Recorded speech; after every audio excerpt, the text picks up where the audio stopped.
Steel का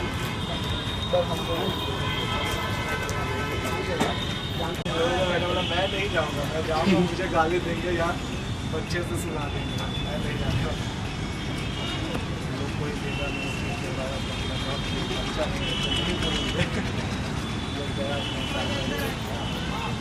मैं जाता हूँ, वो तो क्या ले सकते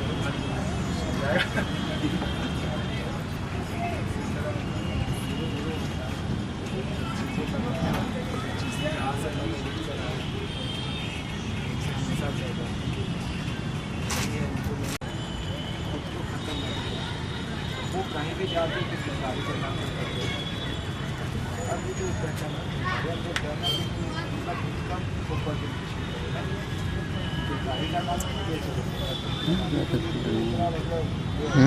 ज़्यादा नहीं कहाँ बैठ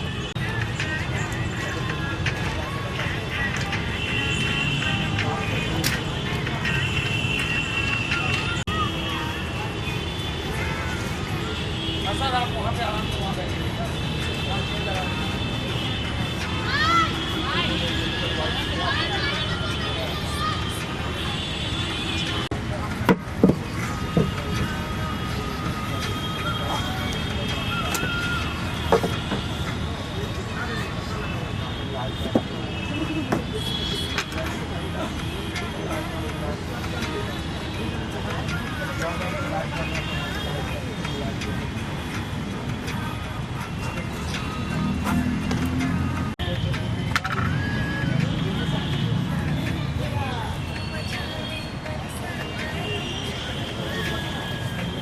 हर हर महादेव। कैमरा में भूत घुस जाएगा।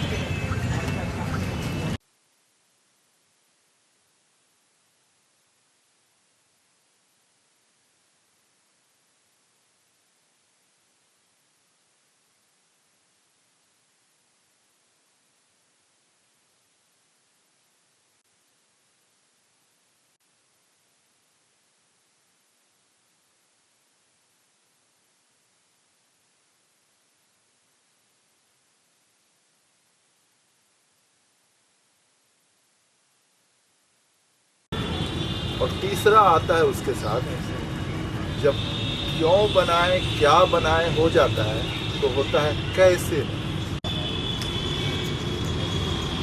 लेकिन ये मेरे बस का नहीं है।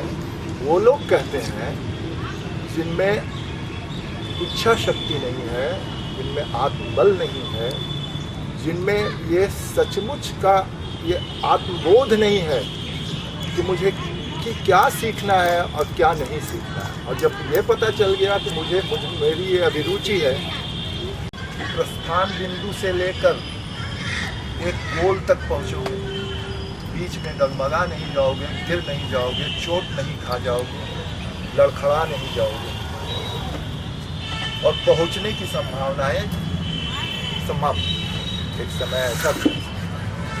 इसीलिए बहुत संक्षेप में कहा गया है कि बिन गुरु ज्ञान नहीं होता। अब जब ये कहा जाता है तो गुरु अपनी महिमा नहीं बखान रहा होता है कि बिन गुरु ज्ञान कहाँ से था। गुरु भी आप ही की तरह शिक्षार्थी है, वह भी निरंतर किसी से सीख रहा है, वह भी उसका भी कोई ना कोई गुरु है। तो जिसका कोई गुरु नहीं है वह उसकी प्रकृति गुरु है। सूर्य चंद्रमा तारे सितारे गुरु हैं।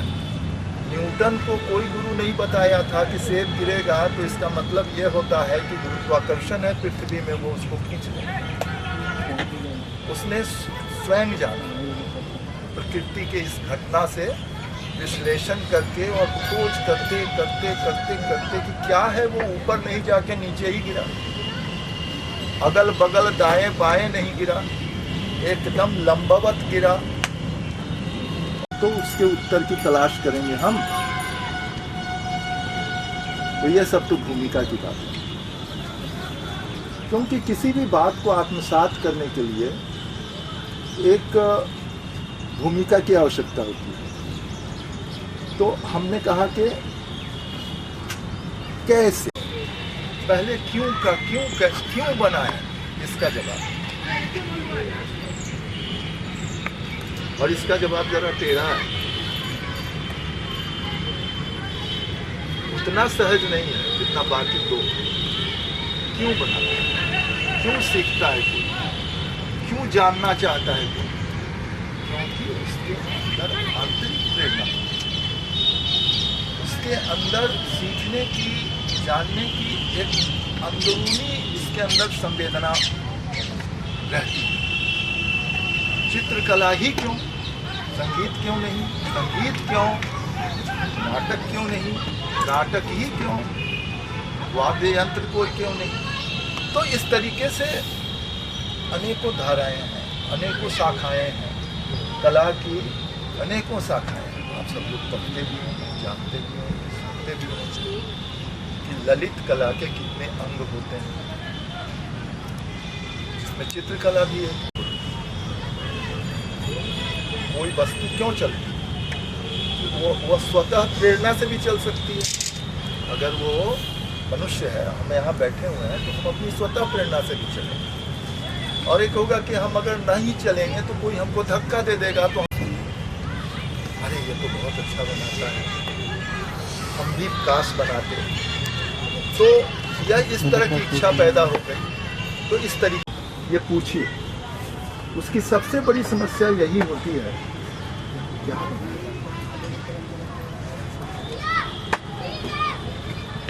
क्या। तो संसार में तो बहुत सारी चीजें हैं, कोई फूल बना लेता है, कोई स्त्री बना लेता है, कोई पुरुष बना लेता है, कोई कुत्ता बना लेता है, कोई बकरा बना लेता है, कोई घोड़ा बना लेता है। हुसैन का घोड़ा है, दौड़ता चला जा रहा है अविराम, न जाने किस दिशा में, न जाने कहाँ। उनका घोड़ा बड़ा मशहूर है, घोड़ा उनका बड़ा मशहूर। तो घोड़े पर क्यों, तो ये इसका जवाब है, घोड़ा ही बना रहा है, ये हुसैन का घोड़ा है, वो स्तबल का घोड़ा नहीं, वो सामान्य घोड़ा नहीं जो रेस कोर्स में दौड़ रहा है, जिस पर सिपाही चल रहा है। वो घोड़ा कुछ इतर है, फिर भी घोड़ा है। किसी के माध्यम से भावाभिव्यक्ति है, तो भाव प्रधान अगर चित्र नहीं तो बोलता जैसे करने लगेगा, कितनी उस पर कविताएं लिखेगा, कदाचित, कदापि नहीं। ठीक कह रहा हूं, नहीं ना लिखेगा। तो घोड़ा का महत्व नहीं है, महत्व भाव पक्ष का। किसी चित्र को हूबहू बना देना कभी कला नहीं। यह अनुकृत वो पोर्ट्रेट बना लेते हैं, तो जब पोर्ट्रेट का मामला आएगा तो देखा जाएगा। ठीक है, वो भी पढ़ाई का एक अंग है, वही भी सीखने का एक स्टेप है, लेकिन उस स्टेप को छोड़ना पड़ेगा। वो सीखने के क्रम में होता है, रखा जाता है। जब कलर करते हैं तो ब्रशिंग देखा जाता है, कलर टोन, कलर का ये देखा जाता है, टेम्परामेंट देखा जाता है। तो वो सब तकनीकी बातें हैं, लेकिन कला इटसेल्फ जो है, कोई कला महान कैसे होती है, कोई कलाकार क्यों प्रमुख हो जाता है, क्योंकि उसकी एक विशिष्ट शैली होती है। उसकी यात्रा है, और ये आ गए हमको पढ़ाने के लिए कि कला क्या होता है और उसका उद्देश्य क्या होता है, कला में कला क्यों कला है, ये बताने आ गए। यहाँ तो नाक सीधी बनती ही नहीं है, आँख टेढ़ी बन जाती है, दोनों एक बिंदु पर केंद्रित होते ही नहीं है, एक आंख इधर एक आंख उधर, उसको टेढ़ा कहते हैं। सीधा बनाने बैठते हैं तो टेढ़ा बन जाता है। खूबसूरत एक मतलब युवती का तस्वीर बना रहे हैं, खड़ी नाक है, चपटा नाक बन जाता है। वो इधर उत्तर भारतीय न होकर के नेपाल का हो जाता है, तराई का। तो अब ये समस्याएं आपको आप झेल रही हैं। तो मेरी ये बड़ी बड़ी बातें, बड़ी परिभाषा और बड़े बड़े लक्ष्यदार भाषा में कही कला की जो मीमांसा है वो आपको शायद रुचिकर न लगे, तो इसलिए मैं इसको तुरंत छोड़ता हूँ। और मैं लेट के देखेंगे तो छत नहीं दिखेगा, तो जो ऊपर से देखते हैं उसको मोटा मोटी सुविधा के लिए कहते हैं birds eye view. Birds eye view, चिड़िया की नज़र से देख, यानी ऊपर से देख। आइए मैं आपको ऊपर से बताऊंगा और वो बातें बताऊंगा जो, इसीलिए मैंने जब इन्होंने कहा कि आप आइए और कागज़ पर कुछ बना के बताइए, हमने कहा कि नहीं, हम बना के नहीं बताएंगे, वो आप लोग बताते हैं, आप बताइएगा। हम आपको हमसे जो आपको जानना चाहिए और हम जो आपको कहने आए हैं वो न जरूरी है। सीखने को तो आप सीख ही रहे हैं, अच्छे गुरुजन आपको मिले हुए हैं जो आपके साथ मेहनत कर रहे हैं, आप उनके साथ मेहनत कर रहे हैं। उससे थोड़ा हटके मैं बात करना चाहूँगा, इसीलिए आप उसको अन्यथा ना लीजिएगा। इसलिए मेरी बातों में कभी यहाँ से चलूँगा, वहाँ से फिर पीछे चला जाऊँगा, पीछे से फिर आगे से फिर बीच में, तो यह जो ऊपर नीचे होता रहेगा, आगे पीछे होता रहेगा, इसके 6 डायमेंशन की तरह। तो आप मुझे क्षमा कीजिए। तो और मेरी बात को मूलतः जो समग्र रूप से मैं कहना चाहता हूँ उसको फॉलो। तो पहली बात तो ये कि ये जो 6 सरफेस वाला जो घन है उसको हम, ये नीचे वाला नहीं, तो 3 तल तो गया। तो अब कोई घन बनाएगा तो ज्योमेट्री के तरह नहीं ना बनाएगा, ऐसे और नीचे भी बना देगा, पीछे भी बना देगा और सब बना। हम लोग तो जो देखते हैं वही बनाते हैं, विजुअलाइज। पहले देखने की क्रिया पहले होती है और बनाने की क्रिया बाद में होती है। तो देखने के समय जो और कोई चीज हमको दिखता क्यों है? बोलिए। ये चित्रकला का प्रश्न है, बाहर का प्रश्न नहीं है। और प्रकाश सीधी रेखा में चलती है कि टेढ़ी रेखा में चलती है? सीधी रेखा। ये भी एक शर्त है। इधर से रोशनी तो परछाई के घर, और इधर से रोशनी तो परछाई किसी और तरफ, आगे से रोशनी तो परछाई किसी और तरफ।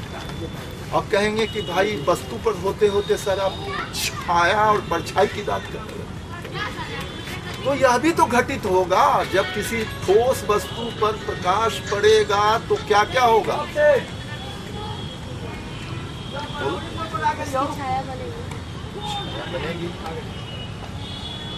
शेड, शैडो, रिफ्लेक्शन होगा कि नहीं? Shade, shadow, reflection. Shade, light, shadow, reflection, ये 4 चीजें एक साथ घटित होंगी। जिस तरफ रोशनी पर से, जिधर से रोशनी आ रही है, सपोज यहाँ से टॉर्च मार, तो इधर से रोशनी जा रही है, तो अब डिसाइड होगा कि परछाई किधर है, अब डिसाइड होगा। तो जब आप एक झोपड़ी बना रहे हैं, 2 समानांतर रेखाएं, मुजफ्फरपुर में ऐसा बहुत संभव नहीं है और लंबी सड़कें नहीं दिखती हैं, लेकिन आप कहीं भी लंबी सड़क पे जाके खड़े हो जाइए और देखिए सड़क आपको ऐसे